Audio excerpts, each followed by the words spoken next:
That's my sock and my shoe. Papa's going running. Papa's going running. Uh-huh. Precious bear. Yeah, bound sky reshapes forever. It's me, two new friends who like pain nights. Yeah, my friends. A start of invasions of things that I will never imagine. Phrases like free to kiss in case we're falling lights. Jealous of girls with flowers in dreams scream through the night. Never I know whose skies fall, and then we'll be together again. Gather your emptiness, together we'll fall, I guess, but we used to land. And we're back. Oh man, Puma in the house, Deviate Nitro Elite. Oh, thank you for your it's been a little while, but you know, with travel and packing the house and anyway, so thanks for your patience on this one. And we did, 50-mile full review. We did take it to 50 miles. I believe we hit about 52. There it is on your screen. The next carbon fiber plate racing shoe to arrive into the marketplace in 2021. And this is good. This is good for the consumer.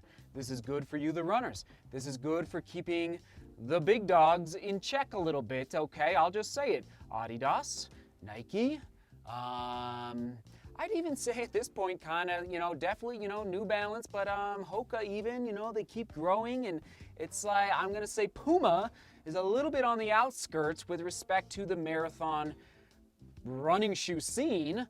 Puma's really making a push in 2021, which I love, and I love the fact that they're dipping their toe into the carbon fiber plate game. Let's do it. Here we go. 36 in the heel, 28 in the forefoot for that 8mm drop. We're looking at a neutral marathon road racing shoe, okay, with a carbon fiber plate in there, of course. And let's just do it now. Yeah, interesting. Okay, that's good. Good little test there. So we are past 50 miles we're looking at a high to maximalist stat. Well, actually, I'm going to say more in that high category. It's approaching maximalist there in the heel, but 36 is not 39 or 40, which is the upper limit that you can do to be racing in with respect to the Olympics and World Championships. Women's size 8, men's size 9, and let's just confirm on your screen. Let's confirm in my size 6.2. Pretty solid, especially for it's so tempting. It's so tempting. Should I do it? Let's do it. Oh, I can't resist. Actually, no, I am gonna resist. I'm gonna save it for a live stream here in a second. All right, we're going live in the studio. I'm gonna save that for a second. All right, so there's my score, 9 out of 10. That is a solid score, especially I'm gonna say Puma for your first attempt at the carbon fiber plate game. Moving on to the upper, it's a mono mesh. Not a high breathability, actually. Even though it looks translucent, it's there's not like holes through the toe box. I think that could be one improvement they could make for the upper in future iterations, is to put little holes there through the toe box, especially for hot marathons or humid marathons that are happening around the world. Lockdown though, very pleased, 8 out of 10. That tongue laid on top of the foot really nicely despite being a very thin tongue, and it is semi-gusseted, which also helped with, no, it is not. Sorry about that. I thought it was. It is not a semi-gusseted tongue, okay? Heel counter, very nimble, but my heel was not slipping, which helps with the lockdown score as well. Overall score for the upper, 7.75 out of 10, and I like that they didn't overcomplicate the upper, okay? And in the Puma Deviate Nitro, I was getting blisters in the heel counter on the Achilles tendon, not getting blisters in this guy, which is obviously key for running a race. Midsole, we've got a nitrogen infused PIBA based midsole, okay, that Nitro Elite foam, and let's do the durometer, okay, very soft. The thumbs are going into it, and we will come back to that here in a minute. Ride and energy return, 7 out of 10, okay, I'm gonna leave it there. I'll come back to that in a second. All right, overall score, 6.75 out of 10, and I do think the plate is flexing good. I like it. I like that it's not too stiff. There are some plates out there that I'm trying to think of which one recently. Maybe the Next Percent too, but anyway, some plates I feel like can be a little too stiff, and it almost does not allow your ankle to flex enough. That ankle flexion to get a really nice push off through your foot strike. So overall, I am pleased with that carbon fiber plate there in the midsole. Onto the Puma Grip LT rubber outsole material, and overall 6.5 out of 10 for the outsole, just because I think there's a little too much, and I did get a rock stuck right there. You know, I know why companies do that, so you can see the carbon fiber plate there, but I did get a rock stuck in there in the testing. Hopefully, if you're racing in this shoe in a big, marathon, there aren't rocks on the course, road marathon, of course, but I did get one rock stuck in there. So anyway, score, I think they could reduce the amount of rubber there under the forefoot. Okay, so 6.5 out of 10, unfortunately. Fit, true to size, fit like a glove, 100% comfort. If you're a little concerned about your legs feeling uncomfortable by the end of a marathon, I think this could be a shoe to look at. It's a soft, comfortable ride. So there you go, 8.5 out of 10 for the comfort of the shoe. And the upper, it's just comfortable. I don't know what else it's like. I think they nailed the tongue. Somehow, they just nailed it, even though it's not gusseted. So good work there, Puma. Now, positives and drawbacks. Positive is the weight, and the drawback is that. Okay, to the midsole scores. I thought I would never say this. The midsole is too soft. I love a soft midsole with respect to babying my legs and just like getting through that high volume training. It felt a little too mushy. Especially about when I was testing the shoe, we had 100-degree days here in Denver. 103, 102 degrees. And so the midsole material felt very soft and just a little too mushy.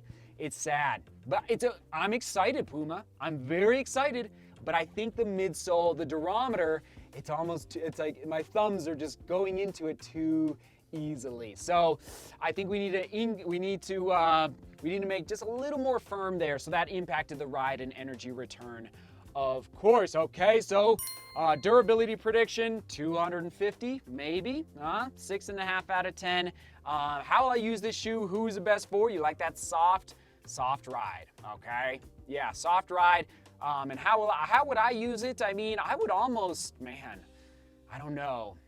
Yeah, it'd almost be just like a classic long run shoe versus a racing shoe for me. Okay, price point, $200, 8 out of 10, $200, and that's pretty good in the carbon fiber plate game.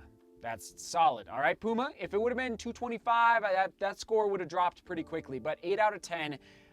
Anything in the 200 range, yeah, really 200, like 180 to 200 is just awesome for a carbon fiber plate. Now, other shoes to buy. Oh, New Balance RC Elite. If you liked the New Balance RC Elite, which was a soft midsole in 2020, and then even, I'm just gonna say, the RC Elite 2, yeah, I'll go there, all right? Very soft and comfortable through the foot strike, all right? So if you prefer that, for 26.2 miles of pounding on the pavement to get that marathon done, you might want to look at this guy or the RC Elite from New Balance, okay? Shoe quick specs for the Puma Deviate Nitro Elite on your screen. All right, soak it in. Mono mesh, Nitro Elite foam, Puma Grip, LT rubber outsole, and that $200. I'm actually a little surprised that the full review score is 7.6 out of 10. I gave some pretty low scores for this shoe, so the fact that it was able, I'm excited. I know I was kind of tough on it at times in the scoring, But I'm very excited, Puma, overall about what you're doing here. So 7.60 out of 10. I think they've got something. I really do, Puma. Don't change it. There's just a few little tweaks I would make in 2022. Okay, so there you go. Woo! Comment of the day, question of the day. Here we go. Shout out to, I believe we've got Roger on tap.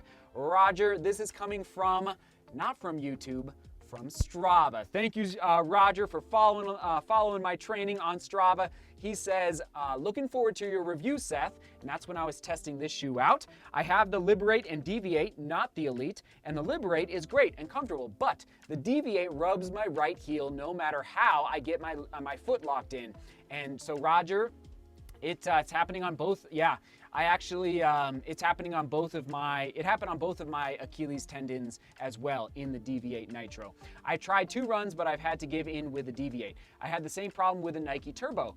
Me too, Roger. We must have similar Achilles tendons / foot strikes. It happened in the Turbo for me as well. The Turbo 2, not the Turbo 1.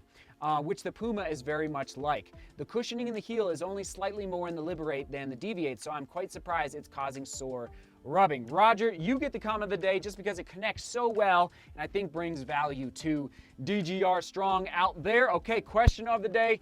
Here we go.